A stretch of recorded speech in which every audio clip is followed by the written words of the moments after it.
I think that your story is repeated many, many times across this country of just a young girl who is, in her innocence, violated, and then it just goes downhill from there. Unfortunately, yes. Way too many women, way too many young girls are violated when they're younger, and it just goes How old were you when the sexual abuse started? The sexual abuse in my life started when I was about 5 years old until I was about 10 or so.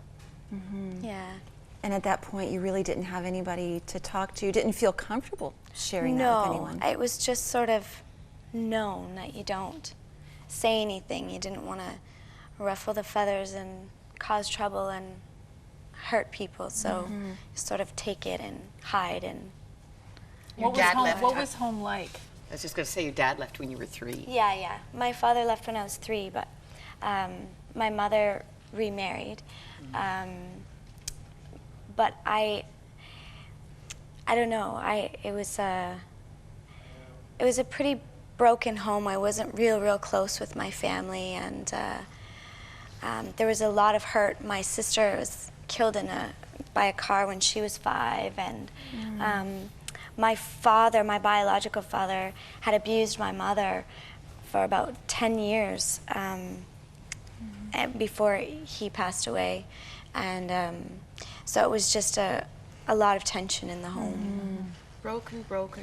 Yeah. So what did you do? I mean, you're as a little girl to escape all of that.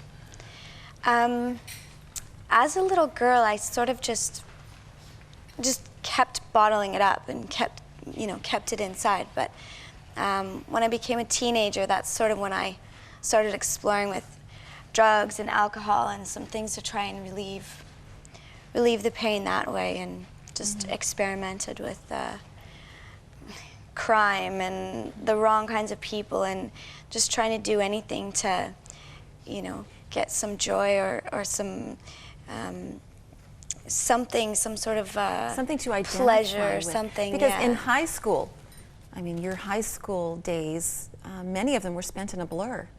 Yeah. Because of the drugs? Because of the drugs. I was pretty much high or drunk from the time I woke up to the time I went to bed. And Starting at what age? I started when I was about 14, 15. Pattie, is this most about anesthetizing pain, or is it Absolutely. partly belonging too?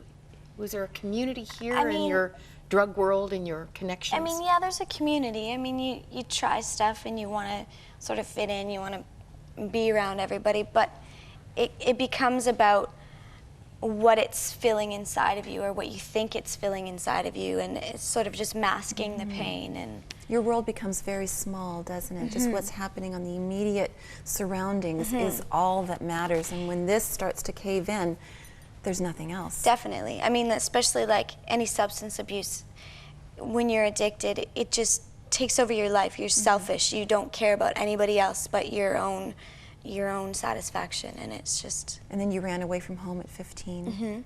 What happened? I don't know that I ran away at 15. I remember leaving home at 15. I really didn't get along with my parents at all. I ended up living in a home of guys. Like, there was 4 guys, I think, that I lived with. And I just lived a life of sin, just like drugs and alcohol constantly, and parties constantly, and not going to school, and stealing, and just, just my own world. And abuse in your life too continued in that time. What happened?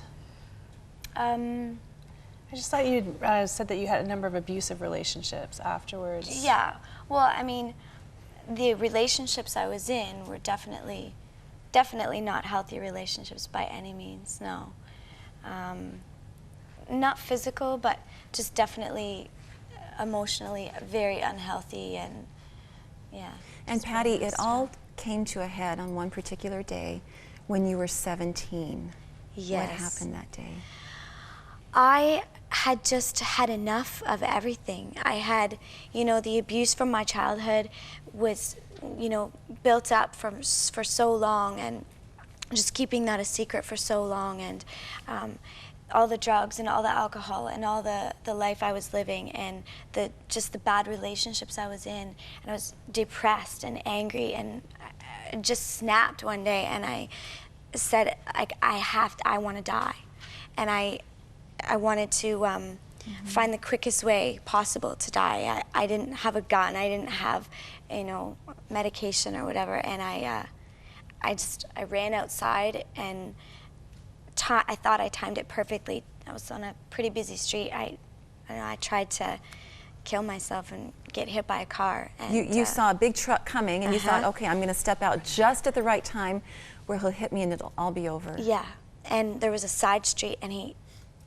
slammed on the brakes and turned down the side street, and I was so angry and embarrassed and ashamed that, you know, I didn't get hit. I don't know, it was crazy. I was a teenager, just hurting, just wanting an escape. But you wound up in the hospital. And I wound up in the hospital, in the mental health ward for trying to commit suicide. I didn't have any friends come visit me. I realized I really didn't have any friends at that point.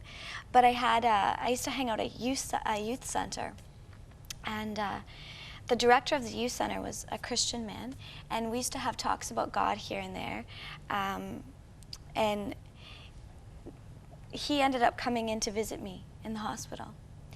And he brought me a rose, brought me a flower.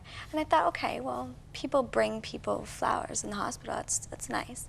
And he said, I want you to know that God told me to bring this to you, and he wants me to tell you that he sees you like this rose.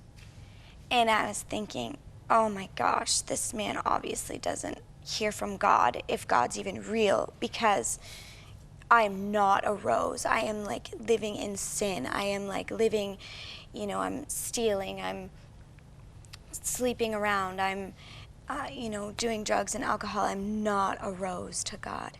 And so he kept talking to me about God, and he'd bring me outside food in the hospital. He'd bring me McDonald's or, you know, Kentucky Fried Chicken and all these kind of fast food.